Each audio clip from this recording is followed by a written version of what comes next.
Today's video is sponsored by Manscaped. When boredom strikes, young kids tend to get into all types of shenanigans. But ever so often, instead of turning that boredom into a criminal record, a kid instead decides to turn it into a career, to work towards mastery. Former NFL punter, they don't really do it justice. Legendary Raiders punter Marquette King did exactly that. The former wide receiver began his journey to punting mastery after he couldn't find workout partners to throw him the ball after football practices. This carried him to heights nobody ever saw for dude, as he became one of the best punters in the NFL. But some believe that many of the very things that got him noticed early on in his career would eventually land him out of the league prematurely. Today we discuss the football life of Marquette King, and we attempt to answer the question, why is the NFL's 4th all-time punter in yards per punt completely out of the NFL despite still being in his prime? This is what happened to Marquette King, one of the most gifted and easily the most unique punter the NFL has ever seen. But now that you know what we on today, ain't nothing really left to do but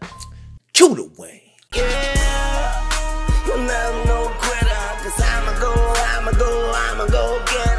Alright, real quick before we jump in, I gotta give a quick shout out to today's video sponsor, Manscaped. So the Lawnmower 3.0 was a damn near perfect product. I mean, this was almost everything you would want in a trimmer. But why settle for almost perfect when you can chase actual perfection? With feedback from millions of customers across the globe, Manscaped engineered the new generation of body trimmers with the new Manscaped Lawnmower 4.0. So I like the new design and I love the new functionality. The skin safe tech helps greatly reduce nicks and cuts, and now the blades are even replaceable as well. It's also both wireless and waterproof, making it perfect for use in the shower. And this trimmer got a 90-minute battery life when you use the wireless charging station to fully juice it up. So that insane battery life makes this the perfect travel trimmer. Manscaped realized this, but it was missing one thing, so they went ahead and added this travel lock feature so it doesn't go off in your bag. So the LED light is back, the new design is dope, like they did it again with this. So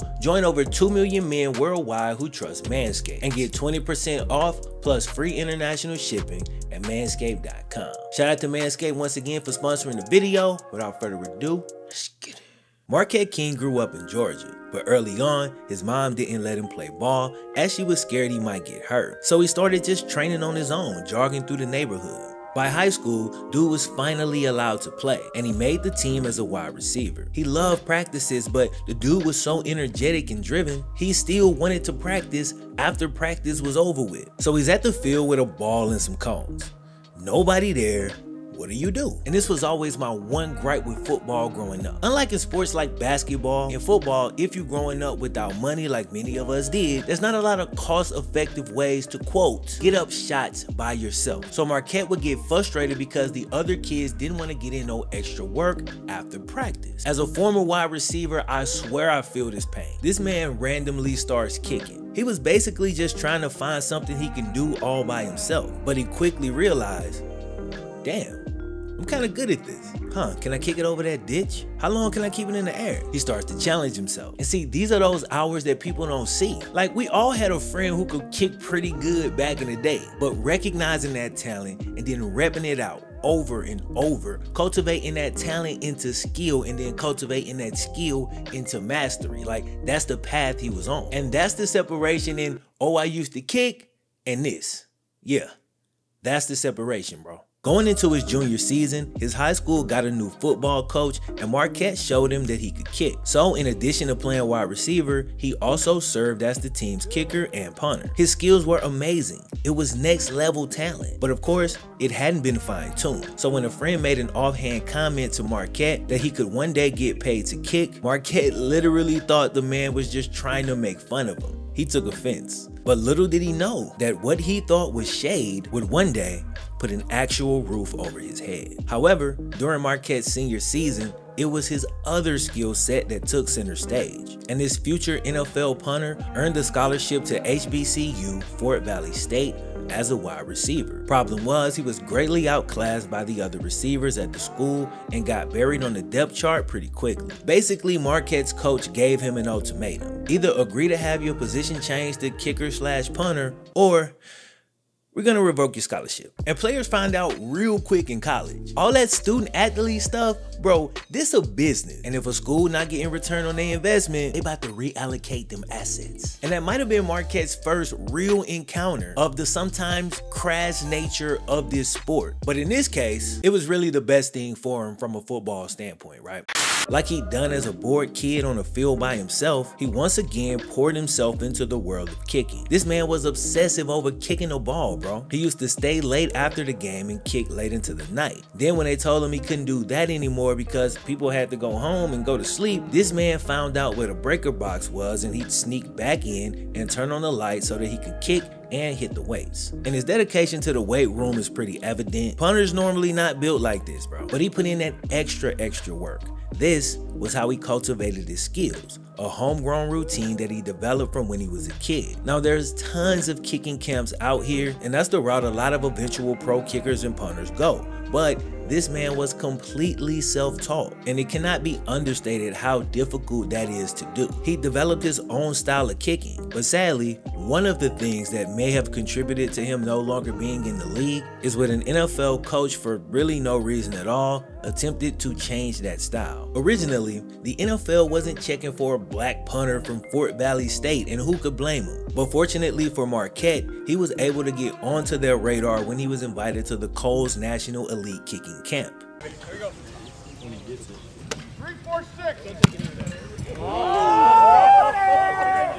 He did his thing. After college, he went undrafted as most punters do, but he was scooped up by the Raiders and invited to camp. The Raiders were so impressed with this man that he made the team as an undrafted free agent despite suffering a season-ending injury during the preseason. They just signed him anyway and paid him that whole year while he was on injured reserve. That's pretty dope. And a man who once thought his friend was trying to make fun of him by suggesting that he could one day make money kicking the ball signed a 3-year, $1.36 million contract to do just that. After spending his first season on IR, he took the starting job during his second year in the league, instantly becoming the only black punter in the entire NFL. The way the opposing team reacted to Marquette's first game is actually hilarious, bro. 2012 NFL preseason. Raiders are playing the Dallas Cowboys. Raiders offense stalls out, 4th down. Marquette jogs out on the field getting ready to go punt. It's his very first time, so he's super nervous. Do I really belong? Can I really do this? It's time to show and prove. As soon as he lines up at punter, dude on the other team was like, a black punter? It's a fake. It's a fake! The whole defense just starts shifting. The old black punter in the preseason trick, huh? I'm not gonna fall for that. And remember, this preseason, so some of the cats on defense was feeling real good about themselves. They was like, oh, we recognized it. We about to make the team off of this racially motivated check we just made. And of course, you can't blame him. Everybody thought he was a backup quarterback that probably ran a 4.3. Of course, he caught the snap and booted it 60, 70 yards down the field. Everybody's jaws drop, but the ball stays up in the air forever. They're all amazed. His star quickly rises. Boom. Marquette King. Introduction. He played from 2012 to 2017 with the Raiders. In those 6 years, 5 if you take out the injured reserve year, dude made a second team All-Pro squad, signed a $16 million contract with $12 million guaranteed, led the league in punt yardage in 2014, hit 2 in-game punts that went over 70 yards, and brought a completely different energy to the position. The light he shined on the punter position can never be understated, and people tend to not like guys who kind of promote themselves or draw attention to themselves, but I think I speak for all of us who actually like to be entertained when I say, forget them people, bro. Keep making the game fun. We love it. Look at his swag. Like, this man made it cool to be a punter. He had a blast doing his job and his energy was infectious. His skills were that of a seasoned punter through and through. But I gotta say, his whole vibe and his whole swag just screamed that he had the soul of a wideout. He may no longer play the position, but Marquette King never stopped being a wide receiver. And guess what? He's still on the island, away from everybody on the field, still relying on others to do their job well so he can shine doing his. And when he does get his spotlight, he give him a little encore. And though I've tried to find similarities between the two positions, the biggest difference is clear. The difference in value between the two positions. And maybe that helps dictate what NFL teams will and won't put up with. Bringing attention to yourself is something that gets frowned on, but I think a healthy amount of it is necessary in order to get any credit in this world. Normally, the punter beams the ball down the field over and over and over, and nobody cares, but Marquette King got your attention. He said, hey, check this out. Then he did his job at a rate so high that even till this day, it leaves him 4th all-time in yards per punt in an NFL career. And it's all the more beautiful when you envision him kicking a ball over a ditch to this. And he wasn't just all power, he routinely placed punts within the opposing team's 20-yard line. He did that an average of 15 to 20 times per year throughout his career. And of course, this would give the Raiders a massive advantage in the field position department. His hang time was crazy. Like, there were times he'd get knocked down after getting a punt off due to have time to get up and the ball still hanging in the air, allowing his teammates to close in on the returner before the man could even get the ball in his hands. He was amazing at his job, and it can't be overstated. So why has Marquette King been out of the league since he was 29, all while being an elite player at a position that can normally play into their 40s? If you think I'm gonna say his celebrations or even the 3 total penalties he got during his time as a Raider, you're wrong, but those definitely didn't help. The real reason may stem from this. This is a major infraction. Like, real life street beefs is usually where you see stuff like this happen. This isn't like, oh, they was just jawing a little bit. Like, bro, this is serious. And we all know Talib, who's a beast, by the way, went on to rub this in Crabtree's face over and over again. And it was hilarious, but still.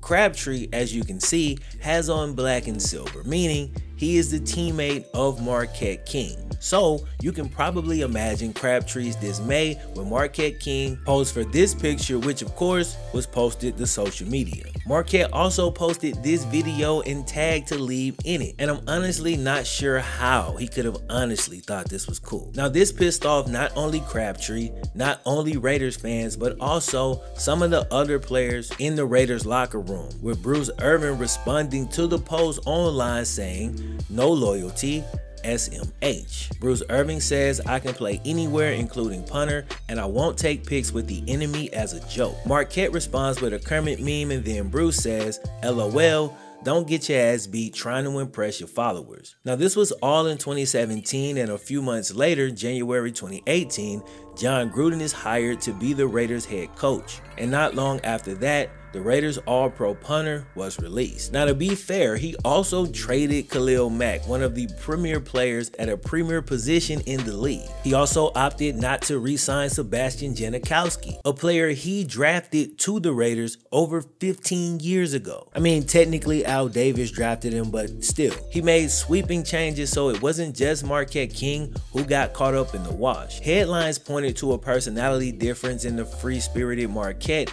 and the old school Gruden. And while that likely had something to do with it, I believe the final nail in the coffin was this whole social media saga.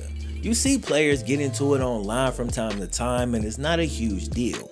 But it is a big deal when you post this picture, or even if he didn't post it, when you take this picture, poking fun at your own teammate for a situation that is a lot more serious than you may realize. This is like a challenge your manhood offense. Like, do people not get that? Marquette, I got love for you, bro, but yeah, this ain't it. You just don't do this to a teammate, bro. I'm sorry. And while writing this script, I just kept thinking to myself, why would anyone do this? And not in a rhetorical sense, like really thinking, what would actually cause a person to do this and think it's cool? When asked this exact question, here was Marquette's response. Just making light of the situation. I didn't feel like it had nothing to do with it. I met Aqib Talib, real cool dude. Got a chance to hang with him for the whole week. Real nice dude. But it's the off season, man. Have fun, enjoy yourself. And when it's time to compete, let's go. So while I'm sure people feel different ways about this, there is a show called Peaky Blinders where I believe the sentiment of the majority of people is summed up in a nice quote. They say,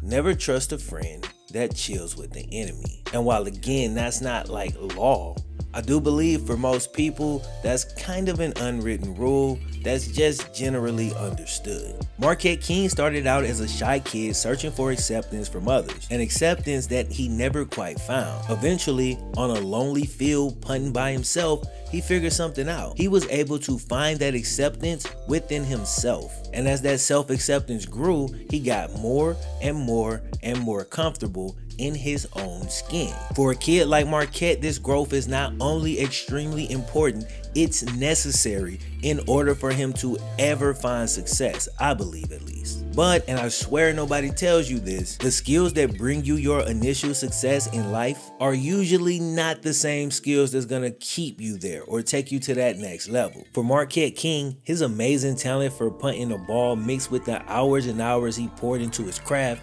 got him to the NFL. But I believe, and again this part is my opinion, I believe had he developed into a better overall teammate, he'd still be in the league today. And I know that whole thing gets used in the media a lot, so here's what I mean when I say being a better overall teammate. Just better understanding the social dynamics in the locker room, because if he did understand them, he would have never taken his picture unless he actually had some kind of a beef with Michael Crabtree. When asked about his time on the team with Marquette King, Cordell Patterson had this to say: "People don't like him, dude. He was kind of like a diva, but he wasn't. He wouldn't show it that much. He was just crazy, man. He had fun though. I respect him as a person, but he just did things a little different." And while we have only bits and pieces of information, that relatively nuanced quote plus the whole Crabtree thing don't really paint the most flattering picture. Now the Raiders were again getting rid of a lot of old contracts, so that could have been a motivating factor or any other number of things.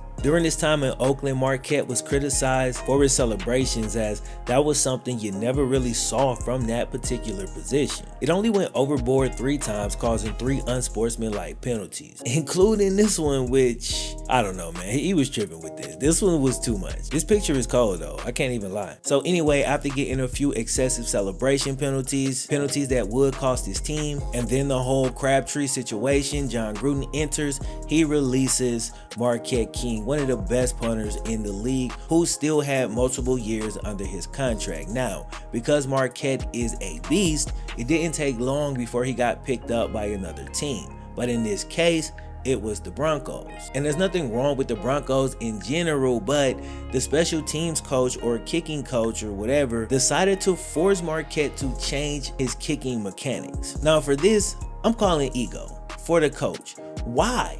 Like, why would you take one of the best punters in the league 7 years into his career and then change the way he kicks? If your scheme requires a certain style of kicking that Marquette wasn't already doing, shouldn't you have a convo with him before he signs to see if he's gonna be able to make these adjustments? Some of this stuff be basic, bro. Anyway, Marquette, who had never struggled in his life when it comes to punting the damn ball, now all of a sudden was struggling. He says he tried his best to adjust, and it was pretty embarrassing for him, as you can imagine, struggling to do what he was paid to do. Eventually, and kind of unsurprisingly, he injured himself while trying to change the way he kicked. He built up his muscles a certain way to do it a certain way over all of these years, and then all of a sudden trying to do it a different way that deep into your mastery of the way you do it, yeah, that could cause an injury. Like, it's not that shocking. And it's frustrating because the whole thing could have been avoided with a simple conversation before he ever signed there.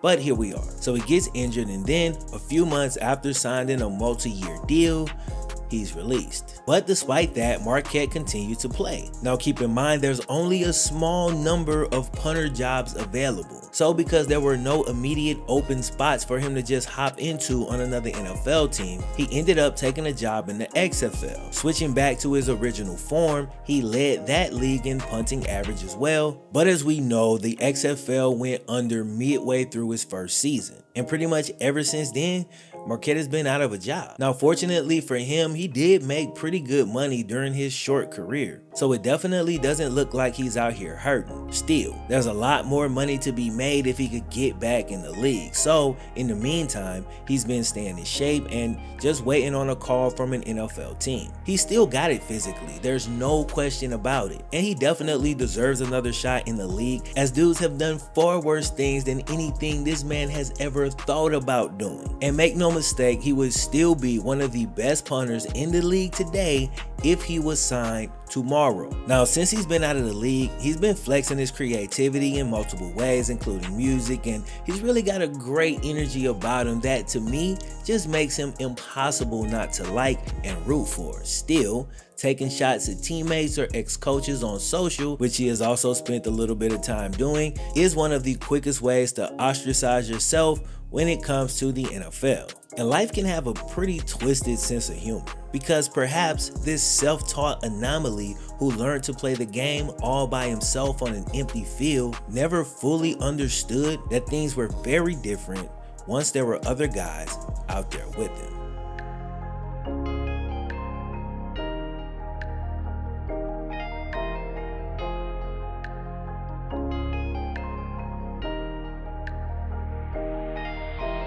If you enjoyed this video, check out one of the playlists on your screen. I've got hundreds of these videos, so most players you want to see I've probably already done. So click the screen and go through one of the playlists and find 1, 2, maybe 3 videos that look interesting. Click on that and I'll see you over there. Peace and cue to Wayne. 1.